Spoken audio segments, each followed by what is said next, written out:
Hi friends, welcome to భవిష్య vlogs. ఈరోజు మన రెసిపీ వచ్చేసి బాలామృతం పిండితో సున్నుండలండి. ఆరోగ్యానికి చాలా మంచిదండి.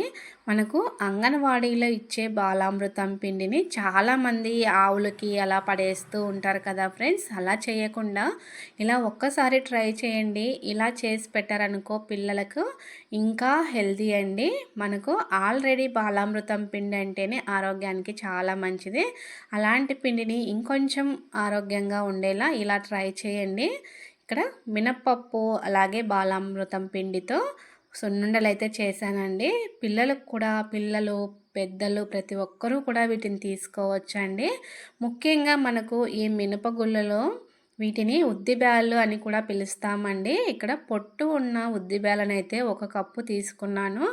వీటిలో మనకి చాలా ఆరోగ్య ప్రయోజనాలు ఉన్నాయండి. వీటిని తీసుకోవడం వల్ల మనకు ఆడవాళ్ళకు ఎక్కువగా డెలివరీ తర్వాత నడుము నొప్పి వస్తూ ఉంటుంది. అలాగే పీరియడ్స్లో కూడా అలాంటి వారు ఇలా మినప్పప్పుతో సున్నుండలు కనుక చేసుకొని తింటే మనకు ఎముకలకి చాలా మంచిదనేసి ఇప్పుడు చాలామంది డాక్టర్స్ చెప్తూనే ఉన్నారు కదా ఫ్రెండ్స్. ఇంకెందుకు ఆలస్యం, మనం కూడా మన పిల్లలకు కూడా చేసి పెట్టేద్దాము.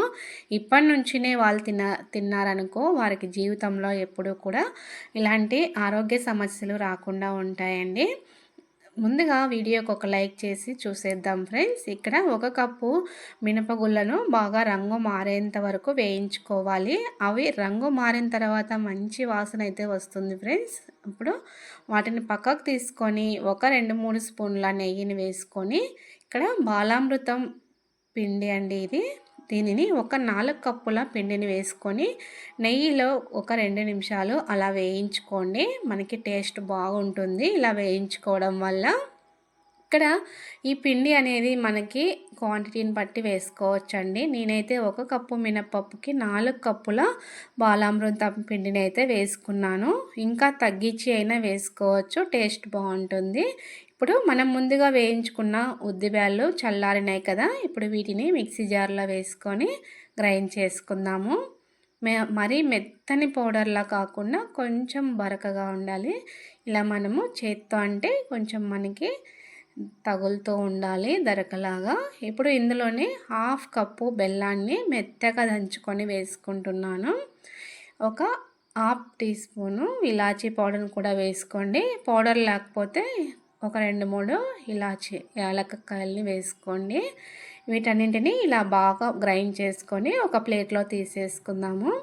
ఇప్పుడు మనం ముందుగా వేయించి పెట్టుకున్న బాలామృతం పిండిని కూడా ఒకసారి మిక్సీ జార్లో వేసుకొని గ్రైండ్ చేసుకోండి.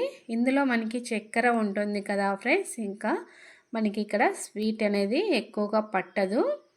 మనము మినప్పప్పుకి తగినంత బెల్లాన్ని అయితే వేసుకోవాలి. ఈ పిండిలో అయితే ఆల్రెడీ మనకి స్వీట్ ఉంటుంది కాబట్టి ఇక బెల్లం అయితే ఎక్స్ట్రా అవసరం లేదు.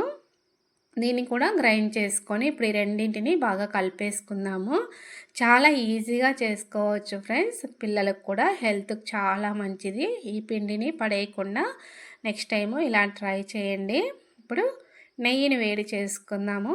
మనకి ఈ సున్నుండలు అనేది ఇలాగే లడ్డూలు చేసుకోవడానికి రాదు కాబట్టి మనము ఇక్కడ నేతితో సున్నుండలు అయితే చేసుకుందామండి. ఈ పిండిని ఇలా నెయ్యి ఇష్టం లేని వారు మనకు డైరెక్ట్గా అయినా పిల్లలకి పాలు ఏదో వేసి కలిపియచ్చు. ఇలా కనుక నేతితో సున్నుండలు చేసుకున్నామనుకో ఇవి ఎక్కువ రోజుల పాటు నిల్వ ఉంటాయి. మనము పాలు కనుక వేసుకొని ఉండలు చుట్టుకున్నామనుకో మనకి తొందరగా చెడిపోతాయి ఫ్రెండ్స్. ఇలా నేతితో చేసుకుంటే మనకి నెల రోజులైనా కూడా చెడిపోకుండా ఉంటాయి. చూసారు కదా ఫ్రెండ్స్, మన సున్నుండలు ఇంకా ఒక్కొక్కటిగా ఇలా లడ్డూల్లాగా చుట్టేసుకోవడమేనండి. మన రెసిపీ కనుక నచ్చితే మీ ఫ్రెండ్స్కి రిలేటివ్స్కి షేర్ చేయండి. అలాగే లైక్ చేసి కామెంట్ చేయడం మాత్రం మర్చిపోవద్దండి friends. Thank you for watching. Next వీడియోలో ఇంకొక మంచి రెసిపీని అయితే మీకైతే చూపిస్తాను ఫ్రెండ్స్. మీకేమైనా వంట వీడియోలు కావాలంటే కామెంట్ చేయండి.